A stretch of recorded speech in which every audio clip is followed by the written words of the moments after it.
The live TV, सच सबसे आगे। नमस्कार, मैं हूं रंजीत झा और आप देख रहे हैं द लाइव टीवी। नफरती यूट्यूबर मनीष कश्यप को सुप्रीम कोर्ट से एक बार फिर बड़ा झटका लगा है। सुप्रीम कोर्ट में मनीष कश्यप के खिलाफ वकीलों ने ऐसी दलीलें दी कि सुप्रीम कोर्ट ने इस मामले में कहा कि अब आप उस अदालत में जाइए जहां यह मामला रिलेट कर पाएगा। दरअसल एनएसए को लेकर राहत की मांग करते हुए सुप्रीम कोर्ट में याचिका मनीष कश्यप की तरफ से डाली गई थी, लेकिन एनएसए पर सुप्रीम कोर्ट ने राहत देने से इनकार कर दिया है। वकीलों से कहा कि बताइए कि मनीष कश्यप पर किस तरीके का केस चल रहा है, कौन कौन से एफआईआर दर्ज किए गए हैं, मामला क्या है। और जब वकीलों ने, खासकर कपिल सिब्बल ने जब अपना पक्ष वहां रखा और उसके बाद तो सुप्रीम कोर्ट ने मनीष कश्यप को करारा झटका ही दे दिया है।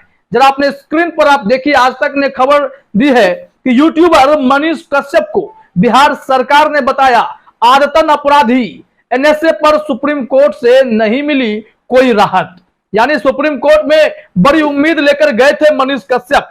ये वही मनीष कश्यप हैं जो बिहार में अपनी रिपोर्टिंग के दौरान और बिहार के बाहर भी, क्योंकि खुद को वो पत्रकार कहते हैं, लेकिन उनका अंदाज किसी गुंडे से कम नजर नहीं आता रहा है। तो इसी सब मामले को लेकर अब उन पर जितने केस दर्ज थे वो सब तो खुले ही, लेकिन तमिलनाडु में बिहारियों को लेकर फर्जी वीडियो बनाने का मामला उन पर भारी पड़ा है और मनीष कश्यप इस वक्त सलाखों के पीछे हैं। और वहीं एनएसए लगने के बाद वो राहत की मांग कर रहे थे, लेकिन सुप्रीम कोर्ट में झटका लग गया और इस वक्त जब उन्हें आदतन अपराधी तक कहा गया है तो यह मान के चलिए कि मनीष कश्यप की मुश्किलें अभी कम नहीं होने वाली हैं। जिस तरीके से वो गुंडा छाप रिपोर्टिंग करते थे और किसी भी सम्मानजनक व्यक्ति के साथ बदतमीजी करते नजर आते थे, कभी मनीष कश्यप को देखा गया था कि पुलिस वालों के सामने बदतमीजी करते हुए, कभी स्कूल में बदतमीजी करते हुए, ना जाने दर्जनों केस इसके ऊपर दर्ज हो गए। और अब मनीष कश्यप जब सुप्रीम कोर्ट के दरवाजे चक्कर लगा रहे हैं तो यहां भी राहत उन्हें मिलती हुई नजर नहीं आ रही है। जरा खबर में आगे देखिए कि क्या कुछ कहा गया है, कोर्ट रूम में क्या हुआ, वो भी हम आपको बता रहे हैं। इसमें जानकारी दी गई है कि बिहार के चर्चित यूट्यूबर मनीष कश्यप को राष्ट्रीय सुरक्षा कानून एनएसए के मामले में सुप्रीम कोर्ट ने राहत देने से इनकार कर दिया है। सुप्रीम कोर्ट ने उनके वकील से कहा है कि राहत के लिए उन्हें हाईकोर्ट जाना चाहिए। सुप्रीम कोर्ट ने कहा है कि एनएसए और दूसरी राहत की मांग को लेकर मनीष कश्यप को संबंधित अथॉरिटी में याचिका दाखिल करनी चाहिए। यानी कि सुप्रीम कोर्ट ने इस मामले में अपने तरफ से कह दिया है कि हमारे यहाँ एनएसए के मामले पर सुनवाई नहीं हो सकती है, क्योंकि वकीलों की जो दलीलें हैं जब वो हम आपको बताएंगे तो उससे समझ में आएगा कि मनीष कश्यप पर कितने गंभीर आरोप हैं। और उसी गंभीरता को देखते हुए इस मामले में डिटेल, ताकि सुनवाई हो सके, एक एक बिंदुओं पर बात चले, इसके लिए सुप्रीम कोर्ट ने कहा है कि अब आप संबंधित कोर्ट या फिर हाई कोर्ट में जाकर इस मामले की पैरवी करवाएं, बहस करवाएं। देखिए जज साहब आगे क्या निर्णय देते हैं। लेकिन सुप्रीम कोर्ट में क्या हुआ इस संबंध में जरा अपने स्क्रीन पर देखिए, आज तक ने जानकारी दी है कोर्ट रूम में क्या हुआ था। इसमें जानकारी दी गई है कि सोमवार को सुनवाई के दौरान सीजेआई ने पूछा कि बिहार में जो एफआईआर दर्ज हुई है वह किस घटना को लेकर है। सुनवाई के दौरान बिहार सरकार के वकील ने कहा कि पहली एफआईआर फेक वीडियो को लेकर है, दूसरी पटना एयरपोर्ट पर दिए गए बयान को लेकर है जो विवादित है, तीसरी एफआईआर हाथ में हथकड़ी वाले फोटो को लेकर है। बिहार सरकार ने कहा कि मनीष कश्यप आदतन अपराधी है। अब मांग क्या थी कि सभी एफआईआर को एक साथ कर दी जाए। इस मामले पर भी जब चर्चा हुई तो सिर्फ और सिर्फ बिहार सरकार के वकील वहां मौजूद नहीं थे, तमिलनाडु सरकार के तरफ से कपिल सिब्बल भी वहां मौजूद थे। उन्होंने भी अपनी दलीलें वहां दी कि मनीष कश्यप पर एनएसए क्यों लगे रहना चाहिए, क्यों वह इतना बड़ा आदतन अपराधी है। अपनी रिपोर्टिंग के नाम पर जिस तरीके से उसने गुंडई की है तो उसका घड़ा तो एक दिन फूटना ही था। मनीष कश्यप अब इसमें बुरी तरीके से उलझता हुआ नजर आ रहा है। अब देखिए कपिल सिब्बल की जब बारी आई तो सीजेआई ने सुनवाई के दौरान कहा कि अब तमिलनाडु सरकार बताए कि एफआईआर के बारे में क्या डिटेल है। तमिलनाडु सरकार की तरफ से पेश हुए वकील कपिल सिब्बल ने कहा कि जहां पहली एफआईआर दर्ज हुई वहीं सभी एफआईआर को एक साथ जोड़ना चाहिए। इस दौरान बिहार सरकार के वकील ने कहा कि वह मनीष कश्यप उगाही करने वाला शख्स है, उसने चुनाव भी लड़ा है। इसके अलावा कई ऐसे मामले थे जिसको वहां सुप्रीम कोर्ट में रखा गया।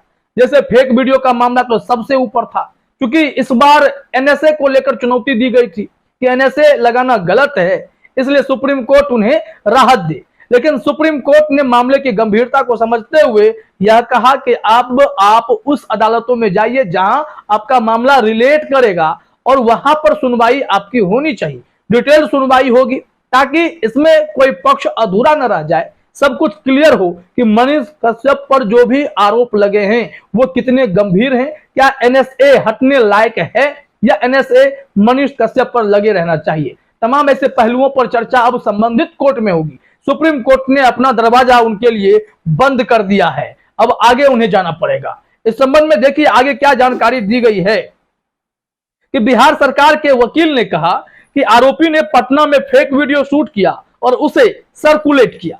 इस पर मनीष के वकील ने 2 राष्ट्रीय अखबारों का उदाहरण देते हुए घटना पर उनकी स्टोरी का जिक्र किया। लेकिन केस सब पर दर्ज हुए हैं, लेकिन मनीष कश्यप फर्जी वीडियो बनाना शुरू कर चुका था और लोगों को गुमराह करना शुरू कर चुका था।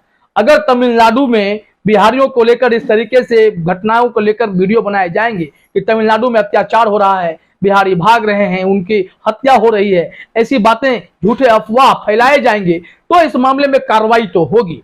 अब उदाहरण में दिखाया गया, उदाहरण में जिसने जिसने गलती की, चाहे वो गोदी मीडिया का अखबार हो या फिर गोदी मीडिया चैनल्स हो, उन सब पर पुलिस ने सख्त एक्शन लिए हैं। लेकिन मनीष कश्यप एक कदम आगे बढ़कर इस मामले को और भी तूल दे रहा था। वह सरकारों को चुनौती दे रहा था, फर्जी वीडियो के जरिए लोगों को डराने की कोशिश कर रहा था, भय पैदा करने की कोशिश हो रही थी और तमिलनाडु को बदनाम करने की भी कोशिश हो रही थी। जिसके बाद अब यहां से मामला जो तूल पकड़ा, मनीष कश्यप काफी दबिश के बाद, क्योंकि वो गायब हो रखा था, फरार हो गया था, पुलिस ने कुर्की जब्ती का काम जब शुरू किया तो मनीष कश्यप भागा भागा आया और थाने में सरेंडर करता है और फिर बाद में रोना धोना शुरू करता है, क्योंकि मनीष कश्यप से सख्ती से पूछताछ की जा रही है। वो आदतन अपराधी है, पहले भी जेल जा चुका है मारपीट के मामले में। भगवा कपड़े पहनकर हाथ में हथकड़ी लगाए उसकी तस्वीर जब भी वायरल होती है वो पुरानी तस्वीर होती है, क्योंकि उससे पहले भी वह इसी तरीके का अपराध कर चुका है। वो चुनाव लड़ता है, वो चुनाव में, विधानसभा चुनाव में खड़ा हुआ था, तो ऐसे में वो सिर्फ एक पत्रकार तो नहीं हो सकता, वो एक राजनीतिक व्यक्ति भी है, वो एक गुंडाई करने वाला एक युवक भी है जिसे पब्लिसिटी के जरिए बहुत दूर तक जाने की इच्छा है। और ऐसे में बहुत कुछ महत्वाकांक्षा पाले मनीष कश्यप जिस तरीके का हथकंडा अपनाया पब्लिसिटी के लिए, वही अब उस पर भारी पड़ता नजर आ रहा है। क्योंकि आजकल एक पत्रकारिता का अलग दौर शुरू हुआ है, जहां पे चीखना, चिल्लाना, सामने वाले को बेइज्जत करने के लिए उसके साथ बदतमीजी करना, ना जाने ये कौन सा ट्रेंड चल पड़ा है जिसे मनीष कश्यप जैसे लोगों ने शुरू किया और उसको फॉलो करने वाले कई पत्रकार उसके पीछे पीछे चलने लगे, जो पत्रकार कहलाने लगे, जबकि उन्हें पत्रकार कहा नहीं जाना चाहिए। ये सब उसी तरीके के गुंडे हैं और फिर इन सब पर कार्रवाई होती है तो फिर समाज में लोग जातिगत मामला जोड़ करके इनके साथ खड़े भी होते हैं। लेकिन यह विडंबना है कि जो गलत है उसको गलत कहने की बजाय जात के आधार पर उनके सपोर्ट में लोग खड़े हो रहे हैं, यह भी उचित तो नहीं हो सकता है। और आपको पता है कि इस मामले में 21 अप्रैल को भी सुनवाई हुई थी सुप्रीम कोर्ट में और उस वक्त तमिलनाडु सरकार को नोटिस भी सुप्रीम कोर्ट की तरफ से जारी किया गया था और कहा गया था कि बताइए कि एनएसए इन पर क्यों लगाए हैं। और जब आज बिहार सरकार की तरफ से, तमिलनाडु सरकार की तरफ से पेश हुए वकील ने मनीष कश्यप का पूरा चिट्ठा सुप्रीम कोर्ट के जज के सामने रखा, तो जज साहब ने कहा कि अब इनको अगर राहत चाहिए तो वो संबंधित कोर्ट में जाए, वहां याचिका लगाए, वहां सुनवाई होने दे। यहां पर अब बहुत हो गया। फिलहाल इस वीडियो में इतना ही। आप सभी का हमसे जुड़ने के लिए बहुत बहुत धन्यवाद। द लाइव टीवी, सच सबसे आगे।